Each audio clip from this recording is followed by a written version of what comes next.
Alright, yan. Magandang araw mga kabatas natin at welcome sa isang mong live stream. Mga kabatas natin, maganda yung kanta, no? Adik sa'yo.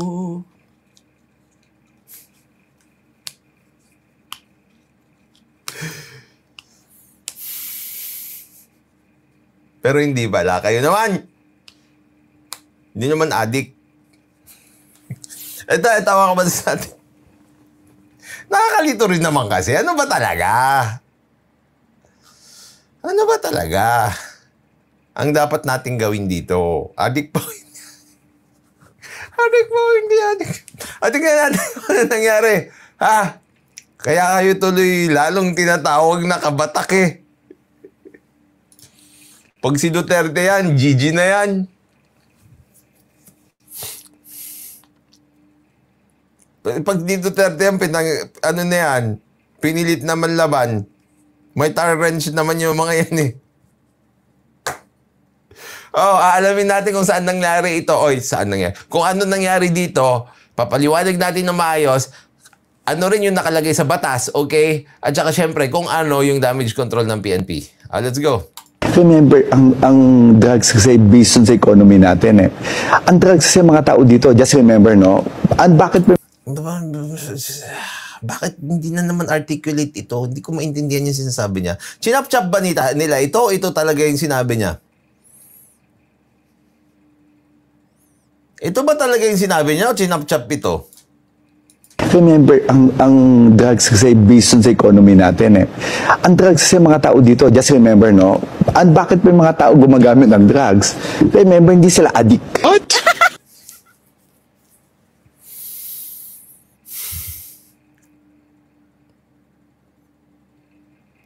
Alam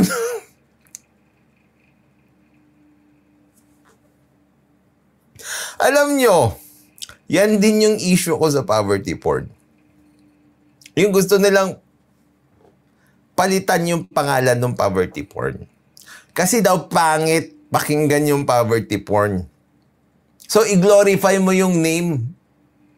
So, ito, hindi sila addict. Gumagamit lang sila.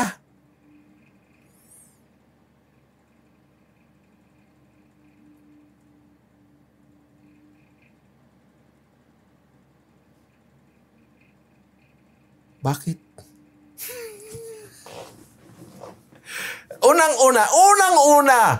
Unang-una, bakit ba natin ayaw yung mga tao gumamit ng drugs? Number one, kasi magiging addict sila.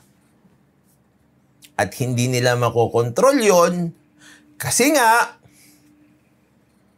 it's addictive. Actually, hindi damage control yung ginawa ng PNP dito. Kasi nga, kung hindi pala nakaka-addict ang droga, ibig sabihin, yung mga taong gumagamit ng drugs, hindi biktima.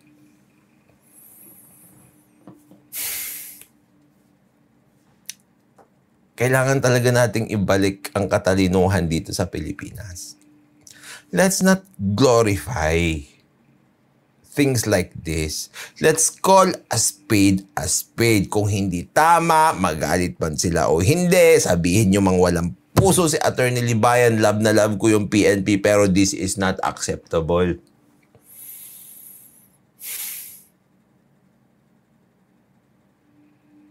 It's better to call them addicts. You know why? It means it's out of their control. Parang pagsusugal, pag na-addict ka, may excuse ka, na-addict ako eh. Parang sinasabi mo dito, choice nila yon.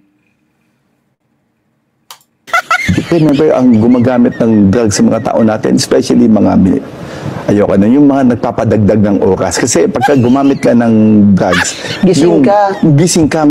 Ano ba to? Promotional ba to para sa drugs? Sorry, Chief, ha? These are lessons that we should learn here. Parang promo to eh.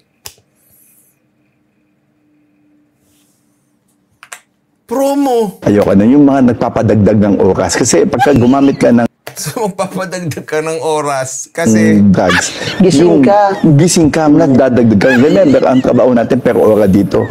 Hindi naman ito kasi yung mga driver, papakita ko sa inyo mamaya kung saan galing ito. tayong sigurado eh.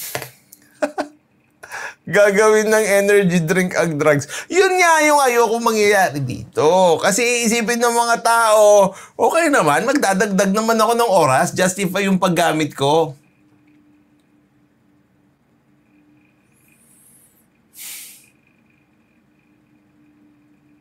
Ang gulo ng buhay ng tao. Bro, what are you talking about, man? So, eto yung ano natin, kaya ayoko mag-compare. Ang sinasabi ko lang, mas maganda po kami ngayon dun sa data namin sa about crime. Bakit ganon? Shit! Ang sarap ng bagong Pilipinas!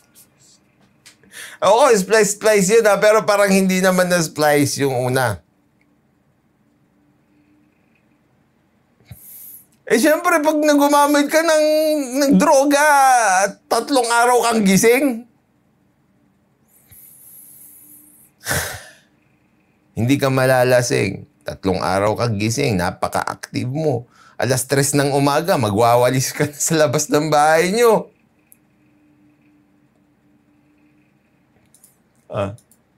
Ito yung pinanggalingan nun. 20 drivers positibo sa PDEA 9 drug test sa Cotabato City. 20 mula sa 756 na tsuper at konduktor ng mga bus. Sana dito sila sa Manila nag-drug test, no? Marami dito. Bus at pampaserong van ang nagpositibo sa droga sa isinagawang drug test. Ito yon. Okay?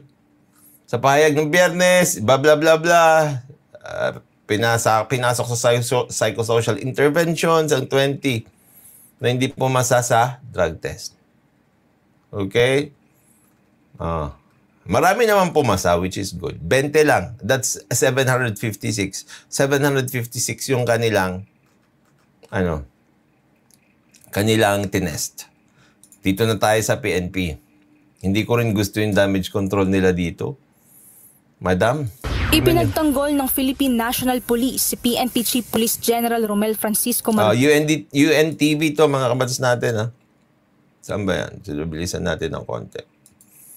Kasi mabagal yung Bill, kaugnay sa sinabi nito sa isang interview na hindi maituturing na adik ang ilang gumagamit ng ipinagbabawal na gamot. Ayon kay Yun yung sinasabi ko sa inyo eh. Mas maganda nga tawagin silang adik kasi ibig sabihin hindi nila makontrol yun. PNP Public Information Office Chief Police Brigadier General Jean Fajardo, hindi dinidepensahan ng pamunuan ng Philippine National Police ang mga gumagamit ng illegal na droga. Sa halip, Kasi mukha kasing ganun eh. Mukhang promo nga eh.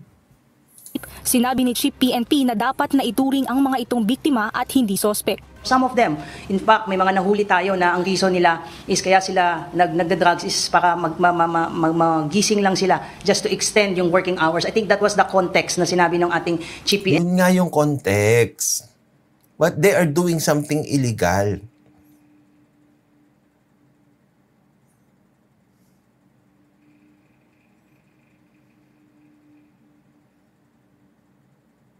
So, kapag ginamit mo yun para humaba yung pagtatrabaho mo, hindi ka na addict. Sabi ko nga, mas magandang tawagin silang addict eh.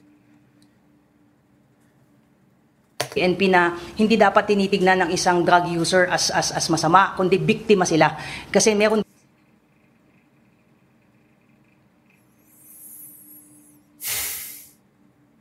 Paano sila naging biktima kung hindi sila addict?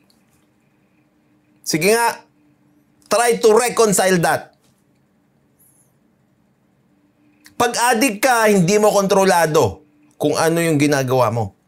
Kasi nga addicted ka eh. Ngayon, if you are very conscious at alam na alam mo sa buhay mo na gusto mo lang talaga na pahabain yung oras mo, bakit ka biktima?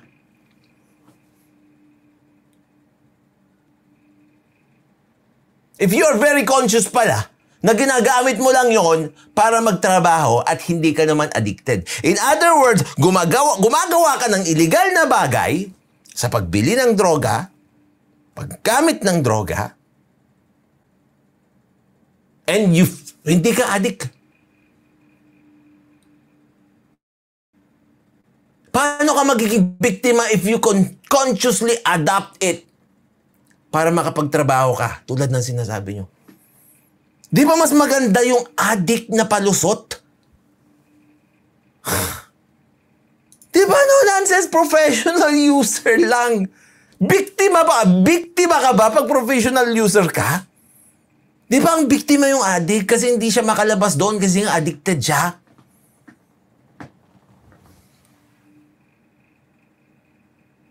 Oh my goodness. Eh di aware siya na illegal yung ginagawa niya. Aware naman sila. Pero yun nga, paano mo sasabihin na biktima siya kung hindi naman pala siya addict?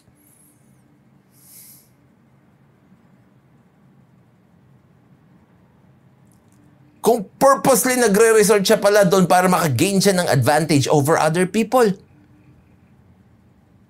Ang biktima yung hindi niya mapigilan. Tama! Yung addict ang biktima.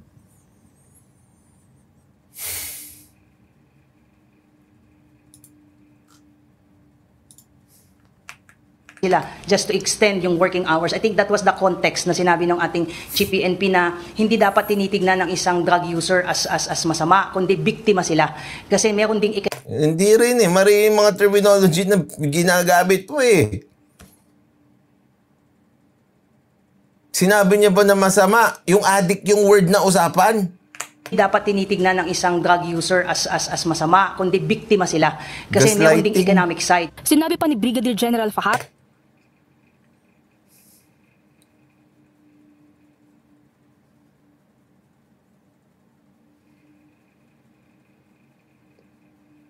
I'm disappointed. na dapat ding tignan ang economic side sa paglaban sa illegal na droga at hindi lamang law enforcement perspective. Anong economic side niyan? Malakas ang kita. Kung mag-extend ng iyong working hours, take a case in point yung ating mga konduktor, yung mga driver na nanguhuli po. So maganda sa economy yung pagdodroga? Please no. Is that what you're trying to tell us? Yan ba yung gusto niyo sabihin sa amin? I don't know. I cannot. Sa paglaban sa illegal na droga at hindi lamang law enforcement perspective. Gusto mong mag-extend ng iyong working hours, take a case in point yung ating mga konduktor, yung mga driver na nahuhuli po na pag nag-positive sa drugs, ang reason nila kasi grabe yung biyahe, kailangan nilang manatiling gising. So ito lang po. Hindi, kailangan nila matulog ng tama. Kailangan nila ng maayos na working hours. Yung humane working hours na linalabas sa batas natin.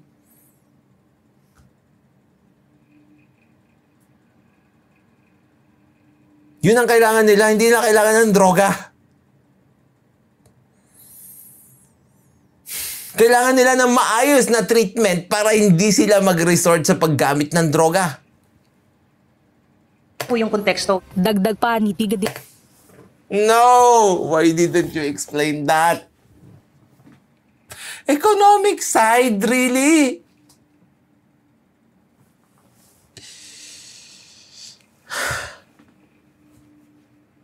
General Fajardo, kailangan ng whole nation approach sa paglaban sa ipinagbabawal na gamot. Kaya nga hindi na lamang po tayo sa reduction program nagko-concentrate. Yung ating demand reduction program is also given equal emphasis to address na hindi ito addiction na pagka na-identify ka ay sinasabi nga nila that would result na may mga killings doon sa mga police operation. Come on, please reconsider. Ibalik nyo sa addiction. Kasi pag hindi yan addict, at kayang-kaya niya palang itigil yan anytime he wants, hindi na siya biktima. Please. Hindi na biktima yan kung hindi siya addict. Kasi kung kayang-kaya niyang itigil yan, kahit kailan niya gusto, bakit pa niya hindi itigil?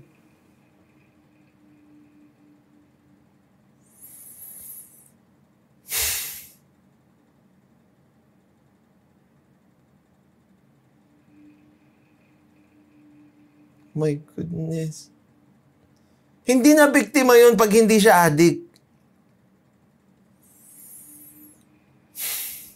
They deserve second chance also kasi nga baka some of them hindi naman talaga addict. Mas maganda nga na addict sila eh. Kasi ibig sabihin, hindi nila pinipili na gawin yun. Kaya nga sila kinoconsider na biktima. Oh my goodness. Sa isang interview, sinabi ni Chief PNP na ilan sa mga nahuhuli ng mga pulis sa operasyon ay minsan lamang gumamit ng illegal na droga dahil nais na tumagal sa oras ng trabaho. Minsan lang naman daw. Ano sabi niya? Minsan lamang gumamit, sabi ni Chief PNP, na ilan sa mga nahuhuli ng mga pulis sa operasyon ay minsan lamang gumamit ng illegal na droga dahil nais na tumagal sa oras ng trabaho. Ganun naman pala. Minsan lang. Ano yun? Forever na yun. Isang beses ka lang gumamit ng droga, tatagal ka na sa trabaho. Yung trabaho ba nila araw-araw o isang beses lang? Galing din, no? Ganyan tayo mag-isip.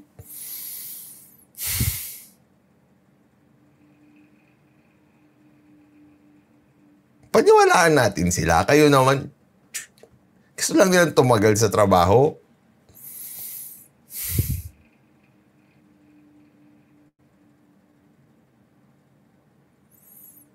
Ano ba yung trabaho nila? Nagmamaneho. Ilang araw, ilang beses ba sila nagtatrabaho sa isang araw? Isang beses lang ba yun? Kaya isang beses lang sila gumamit? Paano sila tatagal? Kapag gumamit ka ba ng one time, tatagal ka na ng kunwari, 3 years ka ng driver tsaka conductor. Yung isang beses na gamit mo, 3 years na tatagal yon. Come on. Come on. I know you know better than that.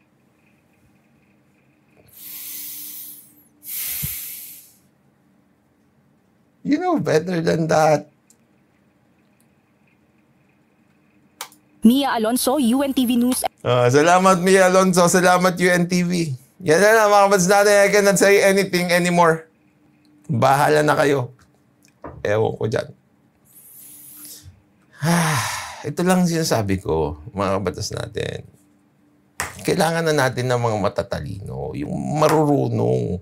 Yung may malasakit. Meron tao dyan na ganyan. Yun ang hanapin natin at iluklok. Maraming salamat mga kapatid natin. Matulog po tayo na maimbing dahil alam natin na natutulog na maimbing, siya yung laging panalo.